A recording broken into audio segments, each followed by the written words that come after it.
Well, I never thought I would be in this position in my entire life or get the chance to make a video about it, but here we are. Hey guys, welcome to the channel. My name is Brent, and this little area right here and in back of me is my money for the time being. Maybe you've guessed it by the title of the video, but yes, my condo recently did catch fire and it sucked really bad. Nobody was too hurt, which is good news, and it was 100% not my fault, so that's more good news. But the place is currently uninhabitable and I cannot live there, which is the reason why I'm doing a video here.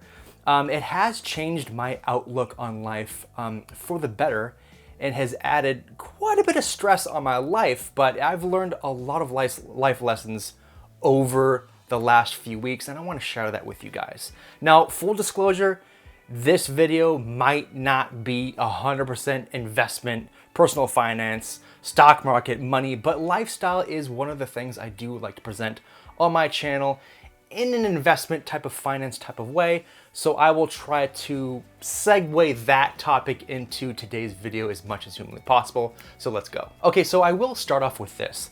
Every once in a great while, life will throw at you a nasty curveball, and the timing on that is a mother. You're not gonna know when, and you're not gonna know how or why, but when that moment does rear its ugly head, and take it from me firsthand, it's better to just roll with the punches on this one. Example, I've been in car crashes before. I've been in situations involving family members going to the hospital, people having heart attacks, me getting stitches and stuff like that. I'm not saying that to garner sympathy.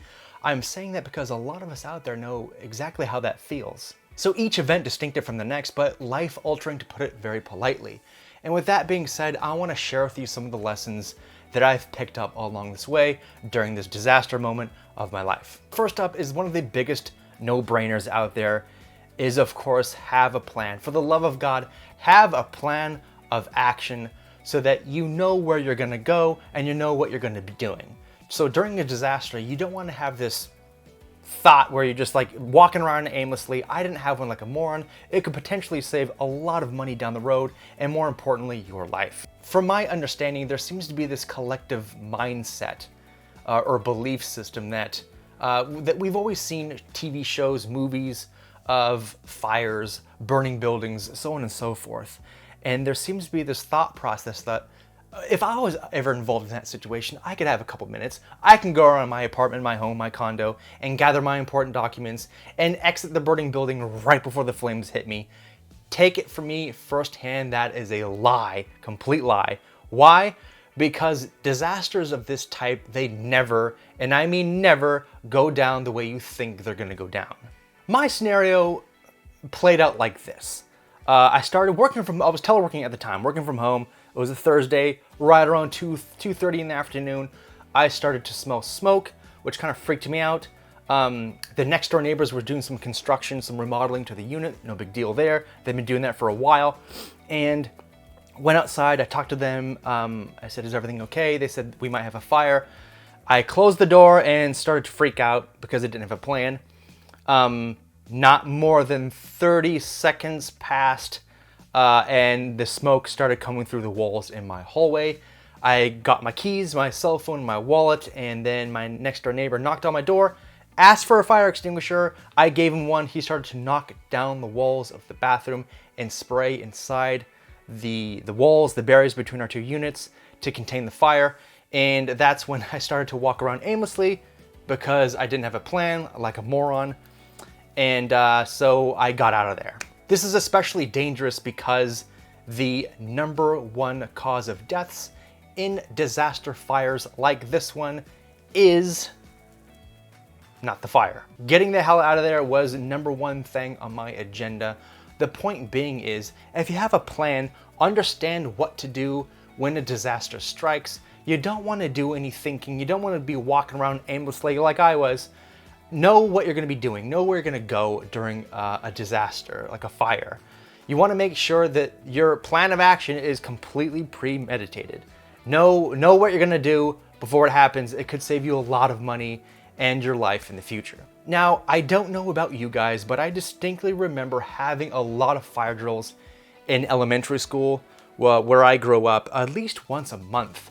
And to this day, I can tell you exactly where Mrs. Jacobs' 5th grade class went during fire drills. We went right here. Right here. We crossed the blacktop, we crossed the field, and we just chilled by the fence until the fire department gave us the all clear.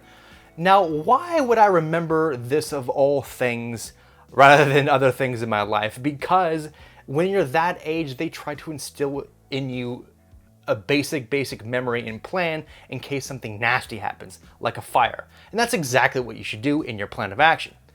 Be a 5th grader. And your plan could be easy, could be very easy. It could look something like this. Like if you live with your girlfriend, your boyfriend, your significant other, you're married, you have kids, you have a dog, pet, you're in a home or apartment, it doesn't matter where. Make it easier upon yourself. It could look something like this. If you don't know where your significant other is and there's a fire, have an agreement where you're gonna meet, or have a location where you're gonna meet up, or have certain things that you do when a disaster happens. Make it easier on yourself. Meet here, call me. If you can't find me, go to this location. Have a very simple strategy during a disaster. Could save you a lot of money, and it could make it easier upon yourself when that moment rears its ugly head. Next up is obviously another no-brainer, is have a go bag or a go case. Not a bug out bag. I'm not talking about that. I'm talking about a go bag. Just something like this where it's completely encased in case a fire gets to it, of important documents that you would need in case your house burns down to the ground. You're not screwed completely. Now, I know some of you are gonna say, But Brent, most of us have our lives online, built into our computers and our cell phones, and it can be accessed via the internet. I get that. I totally get that completely. Much like me, most of us can access our entire lives through online. It doesn't matter where. You can get information on what you need online. The whole point is to have a physical redundancy built into your life so that your situation doesn't go from bad to worse. Once I started smelling smoke, I knew that the clock was ticking, and I knew that I wasn't gonna have enough time to go around my condo and gather all my important documents. I just did a proximity check and gathered the most important items to me within a perimeter, which were my car keys, my wallet, and my cell phone. Without my keys, I can't go anywhere. My wallet has a ton of stuff in it that I do not want to get burned. And of course, my cell phone, because it's a supercomputer, has all my apps and contacts. So those are the 3 most important things, not the photo album and not the yearbooks like a lot of people assume, which is the whole reason for the go bag or a case where you have backup documents. You don't have to go around trying to gather all these important things. It's already done for you in a nice location, and it gives you peace of mind. In my personal opinion, here are some of the things that you're gonna need to have in your fireproof case or your go bag. Stuff like homeowner's insurance policy with policy information and coverage, medical files, doctors' phone numbers, tax documents, investment data, bank data, backup, stuff like that, birth certificates, identification, social security card, that's a big one, and tax documents too. And the number one thing that I would recommend having that is not on this list that I use almost on a daily basis is have a list of all the sites that you visit with your username and your password printed out on a piece of paper. You do not want that saved somewhere as a file on your computer. Me specifically, I don't like that because I have this weird fear of being hacked. That's gonna save you a lot of time, because I cannot tell you how much time I've spent, entering wrong data into a website where I can't find my username and I can't find my password. It's gonna make your life miserable to not have that information. So most importantly, have that as a backup. It will save you a lot of time, and time is money. So there you go. Now, of course, I get it. All of these things can be accessed online in some degree or the next, but make it easier on yourself. Buy really cheap insurance. Get one of these bad boys. Get a flash drive. You can get like 2 terabytes worth of data, like worth of storage, and you can fit 600,000 photos or documents inside of it. You can put all your photos from Facebook or Instagram on here. You can have a backup in case you can't get to a computer. You can have all your photo albums, your yearbook photos in this thing. It's very easy to do, and it's very, very cheap insurance. You can get 2 of them, I think, for like 80 bucks. It's 4 terabytes. Or if you're feeling a bit extra, get an external hard drive. Get an external hard drive and just back up all your work files, your emails, your photos, whatever you need to on this external drive. So if your computer catches fire and explodes, or heaven forbid, the fire department comes and sprays it down, there goes your electronics. And that didn't happen to me, thank God, but if it did, I would have been screwed. So put these things in your fireproof case or your backup bag. Very, very important that you do that. And I say this from a YouTuber standpoint. I know a lot of us out there that make YouTube videos. We have desk setups like this, and it looks like this with the cables underneath. You got a nice monitor, you got a nice computer. Mine's like $3,000 to build it. It's kind of like a gaming system where I have all my external storage on there for my music files. My video files take up a lot of space too. And you want a built-in redundancy. So if your computer catches fires and all your YouTube videos that you've ever made are gone, and you can't upload them again or make edits to them because they're just solely on YouTube.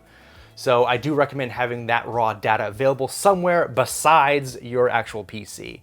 It makes a lot of sense to do that, and it's cheap insurance, and it's an easy way for you to get peace of mind.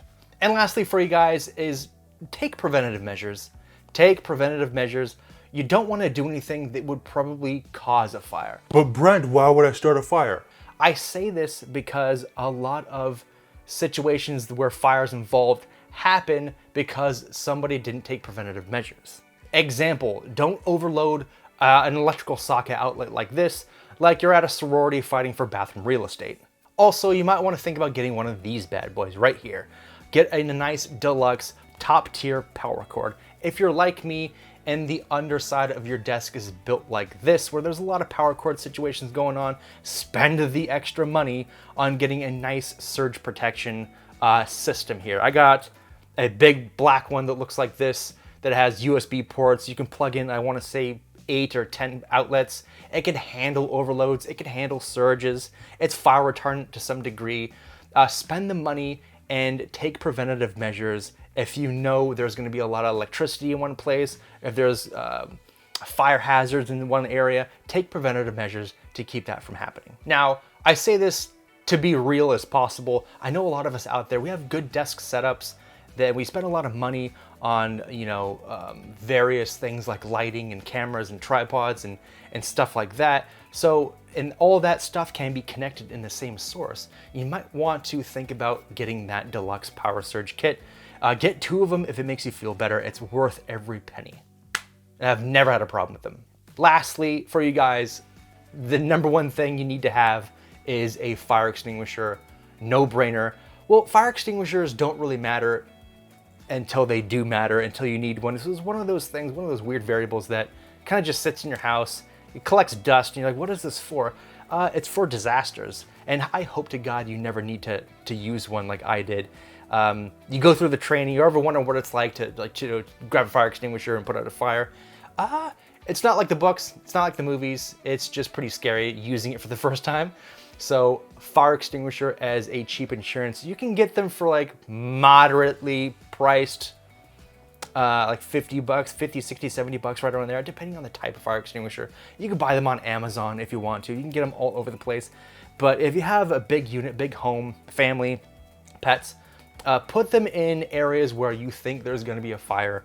Mine now are ones in the garage, big ones in the garage, ones in the kitchen, and then ones in my car. So I have access to a lot of them. And it's interesting because you get them for different scenarios. You can get one for electrical outlets, wood, oil, I think, has a different fire extinguisher. You can get small ones you can put in little discrete areas, or big ones in case you have to put one in your garage. It's cheap, moderately cheap, and it could potentially save your life in your home. That's it. That's all I have for you guys. And maybe you got some advice today. Maybe you didn't. If you did, go ahead and drop kick the life out of the like button for me. I'm gonna need it. So that's it. That's all I have for you guys. I will be attempting to make more content as quickly as possible. I'm currently dealing with this drama in my life, so I just wanted to share that with you guys. Some of the things I've been working through. I made this list because I want it to be as real as possible and practical as possible. So definitely have a plan of action so you don't have to think about those type of things during a disaster. Have a go bag with important documents. Take preventative measures, have a fire extinguisher, and you'll do just fine if there's ever a fire in your unit. That's it. That's all I have for you guys today. I'm Brent. This is my money. I will see you guys in the next one.